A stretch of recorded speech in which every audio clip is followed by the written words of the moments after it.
Pues ya lo agarro cansado, subsecretario. Tengo suerte. Usted hablaba de las causas que dieron origen a la disminución del comportamiento de la economía. Hablaba del menor crecimiento en Estados Unidos, a los fenómenos climáticos, la reforma fiscal y la menor producción de petróleo. Ha explicado con suficiencia los dos primeros. Yo quisiera detenerme más en el tema de la reforma fiscal y en el tema petrolero. Pero lo principal está en que dependemos mucho de nuestras exportaciones y el contenido nacional de la producción es muy bajo, por eso impacta muy poco en la economía mexicana. Necesitamos, por ejemplo, en el sector manufacturero, que es el más dinámico, solo el 28% tiene contenido nacional. Esto limita los efectos multiplicadores hacia el resto de los sectores de la economía. Estamos exportando importaciones y eso es sumamente grave porque ustedes están basados en el modelo exportador. En el tema de la reforma fiscal, quisiera decir, la reforma fiscal tuvo como propósito aumentar la recaudación y aumentar las tasas, las tarifas.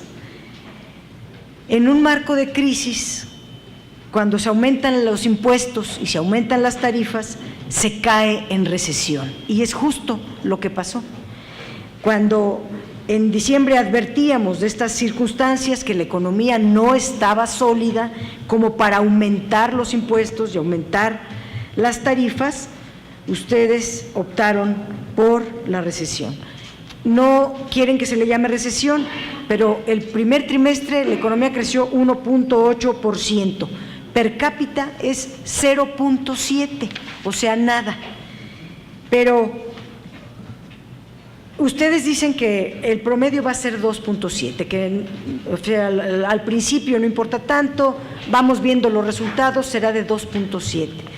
Para que pueda ser de 2.7, la economía tendría que crecer en los 3 trimestres siguientes 3%. Ya pasaron 2 trimestres y el segundo fue peor que el primero. O sea, ¿cómo podemos crecer en 3 trimestres 3% de la economía para que en promedio pueda ser de 2.7? Pues ya no se logró, es otra cifra falsa. O puesta al revés, necesitamos para poder crecer 3% exportar al menos el 8%, porque todo el modelo está basado en las exportaciones. Tampoco fue, porque nos están enterando ustedes en el informe trimestral de que nuevamente cayeron las exportaciones. El efecto del aumento de los impuestos trajo como consecuencia un aumento en los ingresos tributarios. Ustedes mismos se ufanan de que se aumentaron los ingresos tributarios en 10.7%, pero eso fue cargarlo en los contribuyentes cautivos. Y en otro elemento, aumentaron los precios de la gasolina, el gas, la electricidad, las casetas cada rato, y esto aumentó también, fue el aumento en los organismos o empresas en 4.4%. Pero tener más ingresos no sirve de nada si el gasto no es eficiente. Y yo estoy leyendo el informe trimestral, o sea, el de usted, no estoy en otro documento. El gasto programable aumentó 15.2%, pero el gasto corriente volvió a aumentar 9%. Y dicen ustedes que el gasto en inversión física aumentó 46.5%. ¿Cómo es posible que un incremento de este volumen no tenga impacto en la economía? Hay de dos cosas: o los proyectos que están escogiendo ustedes para invertir no son los adecuados, o están pagando el contratismo, es decir, la inversión simulada, o una combinación de ambas, porque aumentar la inversión física neta, que a mí me dio muchísimo gusto, 46.5%, qué lindo, pero si eso no impacta a nivel del crecimiento económico, algo está mal. Lo más preocupante es que la inversión pública se está haciendo con financiamiento, con deuda. Y están endeudando al país para un efecto prácticamente nulo en el crecimiento económico. O sea, aumentaron 46%, pero leo las cifras de usted. Entre diciembre de 2013 y marzo de 2014, la deuda neta del sector público creció en 66,000 millones de pesos. Fíjese qué grave.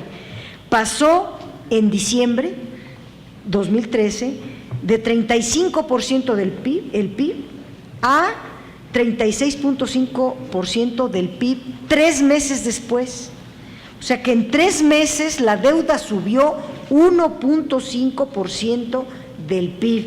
Esto es inaceptable, nunca lo había visto, es antieconómico. Y esta deuda es solamente la diferencia entre ingresos presupuestarios y gastos.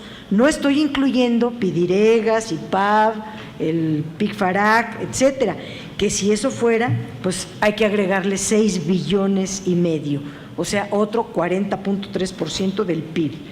Pero en diciembre de 2013 fue de 38.3% del PIB esta deuda contingente.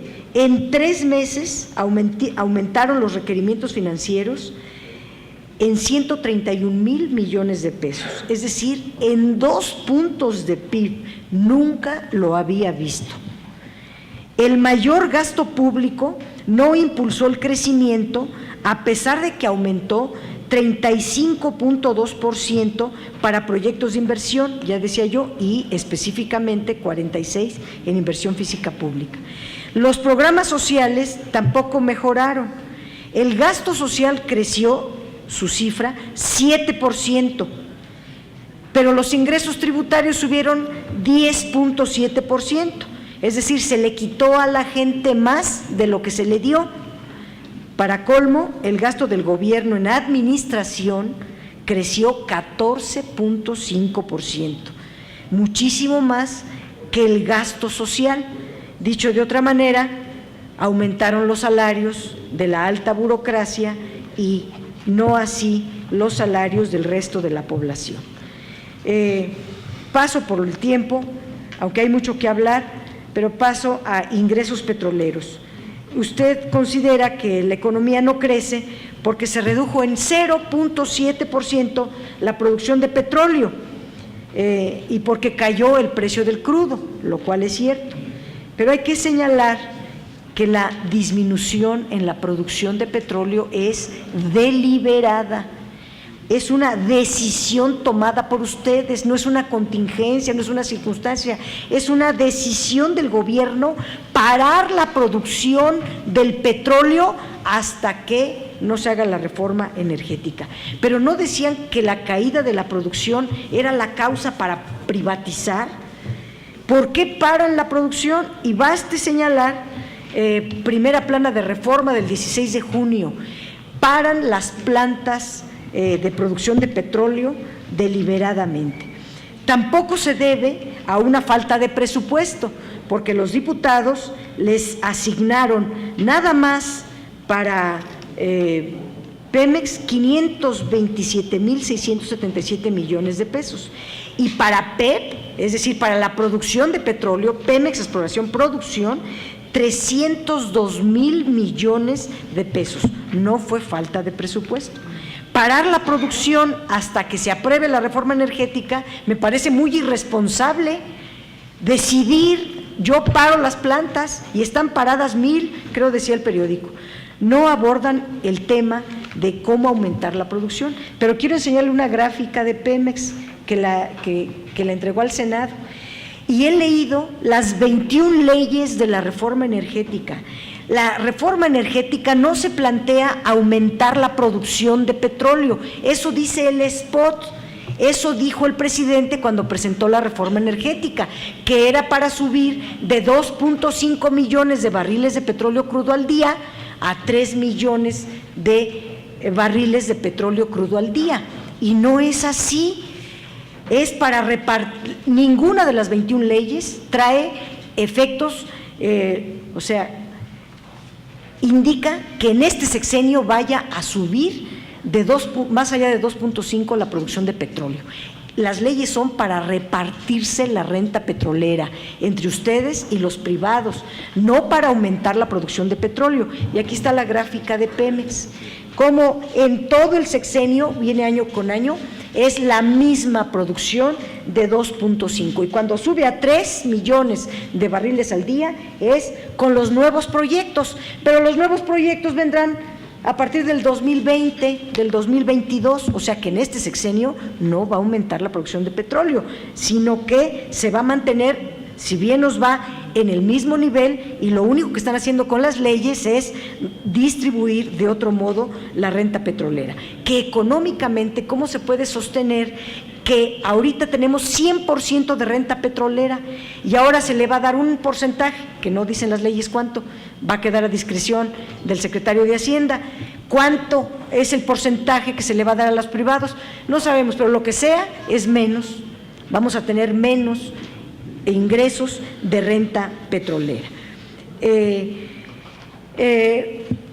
Termino diciendo que tampoco se están usando los excedentes petroleros para la producción interna de petrolíferos, y los petrolíferos en el mercado valen el triple o el cuádruple, o se multiplica el valor del crudo. Pero déjeme decirle algo sumamente preocupante en relación a las cifras del petróleo.